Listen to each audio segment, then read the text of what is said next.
latihan yang pertama adalah nanti kita pengenalan PK. PK namanya PK itu singkatan ya, perahu karet atau rubber boat. Ya.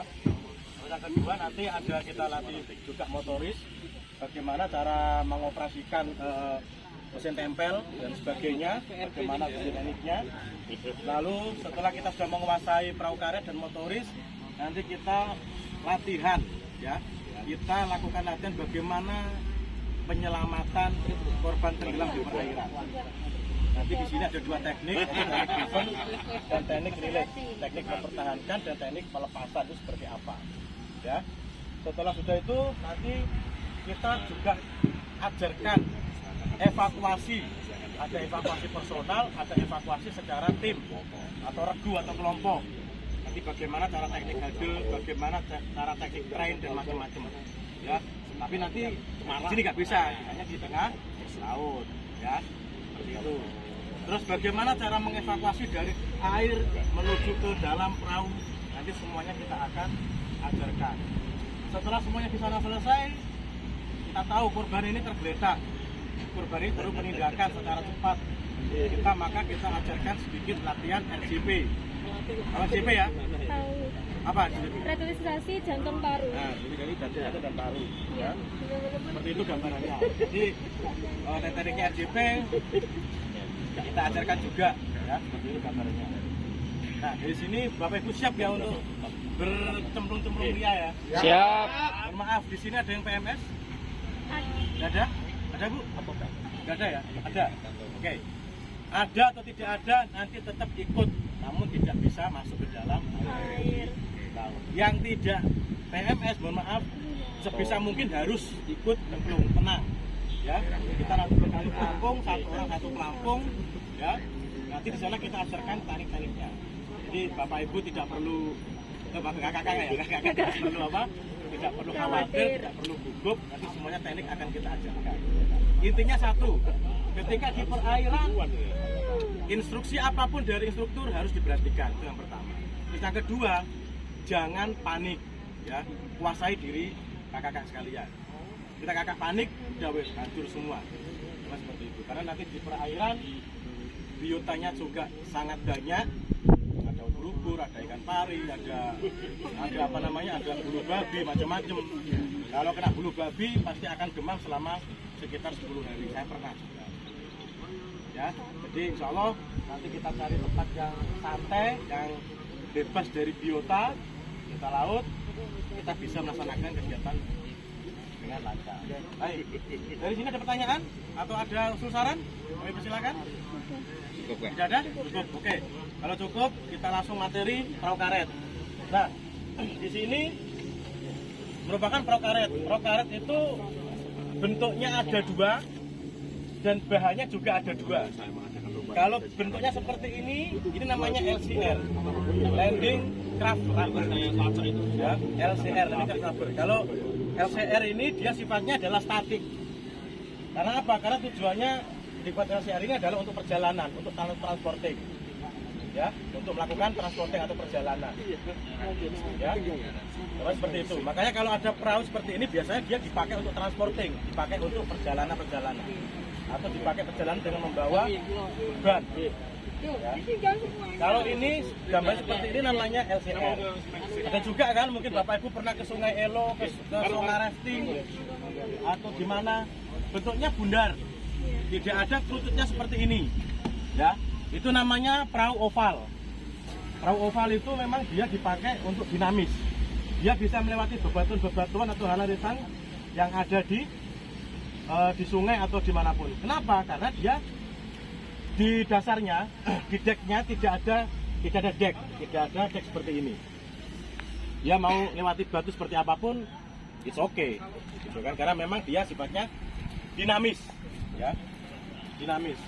Hanya di situ ada kelebihan dan kekurangan. Kalau ini kekurangannya dia tidak bisa dipakai di sungai yang berbatu atau sungai yang berarus deram, ya, nggak bisa dia. Ya, biasanya di sungai-sungai yang tidak ada halangannya, tidak ada batunya, tidak ada apa-apanya bisa. Yang sifatnya untuk transporting. Tapi kalau perahu oval ditaruh di sungai-sungai biasa atau di laut, ya siap-siapkan aja bahu kita ini harus kuat, ayung terus, ya ayung terus, seperti itu. Jadi ada kelebihan dan kekurangan. Oke, itu pengenalan perahu karet. Yang kedua adalah bahan. Bahannya rata-rata kalau LCR seperti ini, kebetulan ini yang kita bawa adalah bahannya dari Hipalon. Jadi bahan dari Hipalon itu memang sudah sangat teruji, baik kekuatannya, terus perawatannya, ya, dia sangat teruji. Terus ada juga bahannya dari PVC. Kalau bahan PVC itu yang pertama, maaf ya, dari Hipalon itu bahannya itu memang sangat mahal. Mohon maaf, satu perahu karet ini aja setidaknya harganya setara dengan satu Avanza. Satu perahu karet, satu Avanza, 168 kalau tidak salah. Ini zaman saya dulu pengadaan saya. Ya. Kalau PVC setidaknya paling bisa mendapatkan 3 atau 2. Kalau diberikan bahan PVC dia bisa jadi 2 perahu. Namun semua ada kelebihan dan kekurangannya. Kalau PVC memang harganya memang iya murah. Cuma perawatannya harus intensif. Tidak boleh langsung terpapar UV secara langsung seperti ini. Kalau terpapar, maka di sini ada sekat-sekatan lemnya, dia akan mengelupas, menguap lalu mengupas. Ketika sudah mengelupas, dus wassalam. Ya, gitu. Jadi kalau kita menggunakan bahan Hipalon seperti ini, insya Allah panas is oke. Ya, tapi terus jangan seenaknya, karena memang kalau kita menggunakan peralatan ini harus betul-betul familiar. Tidak boleh semacam kita aktivitas seperti biasa, lempar-lempar, banting-banting dan sebagainya. Karena mengingat harganya juga mahal, setara dengan satu mobil, maka kita pemakaiannya harus betul-betul familiar. Tidak boleh dibanting-banting, tidak boleh dilempar-lempar. Dan pencuciannya pun dicuci dengan air tawar dan dipakai sabun. Ya, sabun itu bisa sabunnya enggak bukan sabun wing, tidak. Yang menggunakan liquid, ya, menggunakan minyak piring, harlek dan yang lain. Ya. Itu gambarannya. Terus kalau sudah selesai dikasih bedak semua ini. Jadi dikasih bedak tidak hanya kakak-kakak perempuan aja ini. Paruhnya dikasih bedak pakai kasens. Kenapa? Biar nanti karena ini dia sifatnya karet tidak saling lengket, ya, gambar seperti itu. Jadi kalau PVC memang ini bisa mendapatkan 3 atau 2 perahu karet, namun ya harus intensif dia. Tapi kalau kita menggunakan Hipalon seperti ini, misalnya kita capek, perahu kita cancang, insya Allah aman. Tapi kalau PVC ya harus dicari tempat yang teduh, harus ya, macam-macam, harus intensif ya.